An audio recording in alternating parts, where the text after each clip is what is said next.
Muito bem-vindo, gases nobres, a mais uma aula de cinética química. Nós vamos hoje para a parte 2 da nossa aula de cinética, porque ocorrem as reações químicas. Então vamos lá. Para as reações químicas acontecerem, elas precisam de alguns fatores, tá? Quais são os fatores iniciais? Colisões intermoleculares. Como assim? Uma molécula, ela tem que colidir com outra molécula de maneira efetiva. E quando ela colidir efetivamente, nós vamos então produzir, formar um produto, tá? Então, a primeira coisa são colisões intermoleculares ou efetivas. A primeira que está exemplificando aqui é o que a gente chama de não eficazes ou não efetivas. É que é aquele tipo de colisão sem energia suficiente para formar um produto, tá? E nós temos algumas outras que é o que é importante para a gente, que são as colisões que a gente chama de eficazes ou efetivas. Quando essas reações, essas colisões acontecerem, é que então vai ser formado o produto. Eu vou ter os reagentes, eles vão se chocar com uma determinada energia e nesse momento vai ser formado o produto. Então aqui, ó, vamos lá para alguns exemplos. Então eu tenho uma reação de HBr mais O2, né, que vai formar o ácido bromídrico. Então o que que acontece? Nesse caso aqui, ó, eu tenho a molécula do ácido, eu tenho a molécula do HBr que vai reagir com O2. O que que eles vão fazer? Eles vão colidir uma molécula com a outra, vai ver a colisão dessas moléculas. Quando essa molécula colidir, ó, aqui vocês estão vendo que eu tenho dois reagentes. O que vai acontecer com esses dois reagentes? Eles vão colidir, eles vão se chocar, vão se agrupar. E quando houver a colisão, vai formar então o produto. Então significa que a colisão, ela foi uma colisão efetiva, tá? Ela foi favorável para que aquela reação acontecesse. Agora vamos lá. Colisões geométricas desfavoráveis são aquelas colisões em que as moléculas elas não conseguem ter uma geometria favorável para formar o produto. Então aqui, ó, esse oxigênio, ele tá de lado, ele vai colidir com ácido bromídrico, mas de lado ele não vai conseguir, ou eles vão se chocar os dois de frente, né? Ou os dois elementos aqui, esse colisão frontal não vai dar certo, né? Então, assim, ó, sempre o primeiro fator que vocês têm que colocar em mente é o tipo de colisão, e para que forme-se o produto, a gente precisa de colisões efetivas ou favoráveis. Depois, nós temos o próximo quesito, que é a energia mínima de ativação. Essa daqui eu já falei para vocês. Eu costumo chamar, e vocês vão observá-la bastante, de EAT. EAT é a energia mínima de ativação. O que é uma EAT? É uma energia pequena ou uma energia mínima necessária para que a reação, ó, eu tenho reagente, que o reagente saia daqui, parta do reagente, comece a formar o produto. Então, esse trecho aqui a gente chama de EAT, de uma reação, que é a energia mínima necessária para que a reação ela comece a ser formada, para que a reação ela aconteça, tá? A gente chama ela de EAT. Então, vamos lá. Além das colisões com orientação especial, né, espacial adequada, a gente precisa da EAT. O que acontece? Continuando, nós vamos agora, então, entender um pouquinho do EAT, da energia de ativação. Então, só recapitulando, reações exotérmicas, o meu reagente é maior do que o meu produto e libera energia, tá? Agora, reações endotérmicas, o meu reagente é menor do que o meu produto, as reações, elas absorvem energia no meu produto. O que acontece? Bora lá, então, colocar em prática. Energia de ativação é a energia em que vai partir do reagente até o complexo ativado.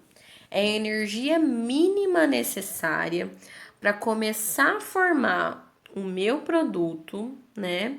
E aí sim que nós vamos observar isso. Então, ó, eu parti do meu reagente, ele começou a formar meu produto. Então, esse daqui é o meu EAT, energia mínima de ativação. É a energia mínima necessária para começar a formar o meu produto. Agora vamos observar na outra. Meu reagente está aqui. Essa foi a energia mínima necessária para que começasse a formar o meu produto na reação endotérmica. Então, EAT é a energia mínima necessária para a formação de produto, ok? Então, agora vamos lá para o próximo slide. O próximo slide vai falar de alguns fatores que interferem na velocidade das reações químicas, tá? Nós temos vários fatores que vão interferir nas reações. Quais são os principais? Superfície de contato, concentração das reações, temperatura e energia de ativação, se tiver alguma descarga elétrica e ação de catalisadores, tá? Então é o seguinte, ó, superfície de contato é bem simples a gente analisar. Quando nós vamos tomar um medicamento, estou com má digestão e vou tomar um comprimido, um comprimido efervescente para ajudar nessa minha digestão. Se eu coloco o comprimido inteiro na água, ele vai levar mais tempo para ele dissolver e eu conseguir tomar esse medicamento, certo? Agora, se eu levo esse comprimido triturado para reagir com a água, ele vai reagir mais rápido, certo? Então, ó, a área de contato dos reagentes ou a superfície de contato dos reagentes, ela faz com que a reação ela possa ser mais rápida ou menos rápida. Então, aqui no exemplo, prego sólido. A superfície de contato dele não é maior? E depois ele dá o segundo exemplo, que é o prego na limalha de ferro. Limalha de ferro é aquelas raspinhas, tipo bombril, um metal mais fino. Então, o que que acontece, ó? Na segunda reação, a área de contato, ela vai ser maior. Eu vou fazer com que a reação ela aconteça mais rápido, porque é como se o oxigênio, pensa no oxigênio, ele vai reagir mais rapidamente ali com os espaços vazios do que se fosse o prego inteiro, né? É a mesma coisa na oxidação, é a mesma coisa na queima. Se eu tenho um pedaço de madeira inteiro e tem um pedaço de madeira menores, o menor, né, ele vai ter uma combustão mais rápida do que o pedaço inteiro. Então, a superfície de contato, ela interfere. O próximo fator é a concentração dos reagentes. Então, toda vez que uma reação química acontecer, ela é proporcional aos seus coeficientes estequiométricos. Então, se eu tenho maior quantidade de reagentes, eu vou ter uma maior quantidade de produtos formados e vice-versa. E o que acontece? Se eu mexo com o coeficiente ou diminuo, eu vou interferir ou dificultar a velocidade dessa minha reação. Então, o segundo fator é a concentração dos reagentes. O terceiro fator é a temperatura e a energia de ativação. Então, é o seguinte, ó, a temperatura ela vai modificar a velocidade da reação. Existem reações que quando eu aumento a temperatura, a velocidade ela vai acontecer mais rápida da reação. E existem reações químicas, né? Quando eu diminuo essa temperatura, ela vai acontecer mais rápida. Então, depende o composto que a gente vai estar em questão. A energia de ativação é a mesma coisa, gente. Existe uma regrinha assim, ó.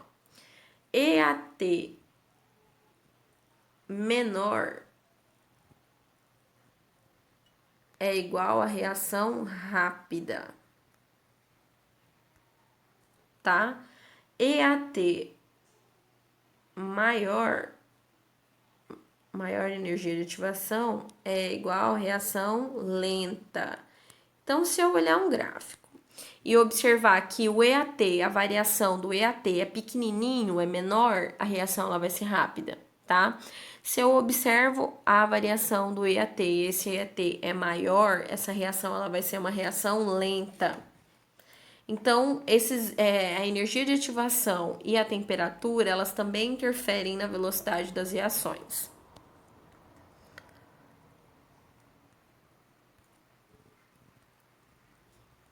Próximo, ação dos catalisadores. Gente, catalisador, ele apenas ajuda para acelerar as reações e quando ela acelera essas reações químicas, ela vai diminuir ou aumentar a energia de ativação. Mas tem que ficar muito claro para vocês que o catalisador, ele não vai ser incorporado no produto, ele não vai atrapalhar em nada naquilo que está sendo formado na reação. Ele está ali apenas para acelerar a agitação das partículas e formar mais rápido o produto. É isso que esse é o objetivo dele. Aumentar a velocidade da reação, diminuir a energia de ativação e formar mais rápido o produto, tá? E aí, vocês têm que gravar isso na cabeça de vocês, tá? Que o catalisador não interfere no meu produto final. Outra coisa, os catalisadores normalmente, eles são quem? São metais, né? Metais nobres que vão agir ali agitando as partículas, mas não vão ser consumidos durante a reação. Quais são o exemplo aqui, ó, para vocês entenderem? Eu tenho o dióxido de enxofre mais o gás oxigênio, que vai formar o trióxido de enxofre. Essa reação, normalmente, ela vai ter uma energia de ativação igual a 240 kJ. Então, se eu não tivesse catalisador, esse é o valor do meu EAT. Porém, se eu adicionar um catalisador, essa variação de energia de EAT vai mudar para 110, tá? Então, significa que de 240 que ela vai passar para 110. Então, eu diminuí a energia de ativação. Se eu diminuo a energia de ativação, eu acelero essa minha reação química, mais rapidamente ela vai acontecer. E se ela mais rapidamente vai ocorrer, a reação ela vai se tornar uma reação rápida.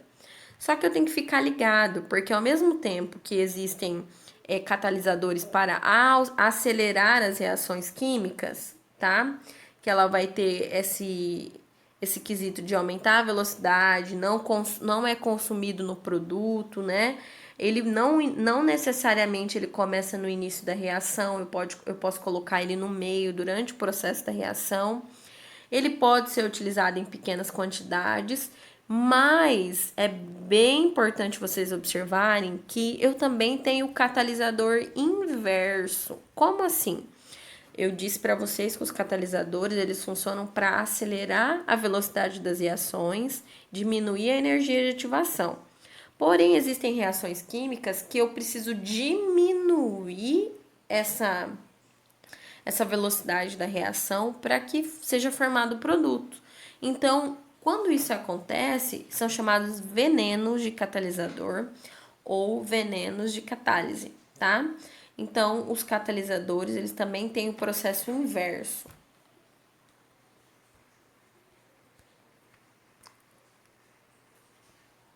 Então, por hoje é só. Hoje nós vimos alguns conceitos, né? Quais são os conceitos que a gente viu? Vamos colocar aqui, ó. Nós conhecemos o EAT, nós conhecemos o complexo ativado, né? Que vão ter sempre nos gráficos. Nós vimos também, ó, além do EAT, além do complexo ativado, os fatores, né? Quais são os fatores? Catalisador, ou veneno de catalisador, a concentração dos reagentes, a temperatura, né? Que vai interferir. Então, esse foi um apanhado geral dos conceitos que nós vamos ter em cinética para aplicar as contas e as análises, que nós vamos trabalhar com bastante gráficos. Então, eu espero que vocês tenham aproveitado bastante essa aula.